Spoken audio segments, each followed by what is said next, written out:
رسوایی عجیب و باور نکردنی دلانگیز در کشور ترکیه و اعلان رقابت وی با آریانا سعید ملکه دلها و جواب دندان شکن آریانا سعید برای دلانگیز در کشور ترکیه.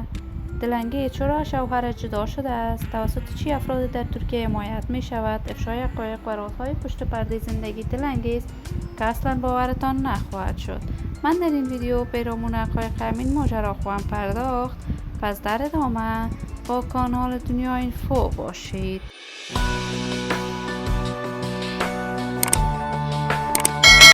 سلام و سلامتی نثار هر یک از شما همراهان خوب کانال دنیا اینفو. من مرورید عزیزی هستم. برای حمایت از من علامت سابسکرایب را فشار دهید تا بیننده ویدیوهای جذاب و دیدنی کانال دنیا اینفو باشید. خانم دلانگیز یک تن از هنرمندان جوان کشور که شهرت و محبوبیت نچندان خوبی داشته است. وی ازبک می باشد و کارهای اولین هنر موسیقیش را با شوهر قبلیش آغاز کرد، اما بعد از آن که شهرت کسب کرد و در میان مردم افغانستان محبوب شد، دلانگیز از وزیر تنها جدا شد و به کشور ازبکستان فرار کرد.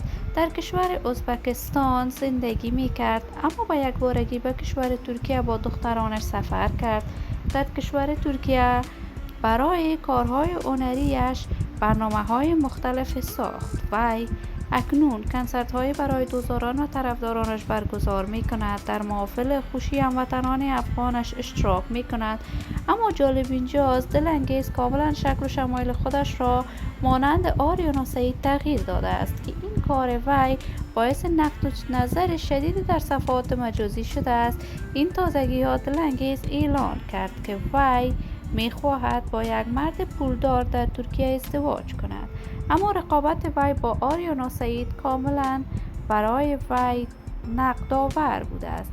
آریانا سعید جواب برای این گونه هنرمندان نداشته است و همواره بیان کرده است: من با فرد رقابت ندارم، بلکه دیگران با من رقابت دارند.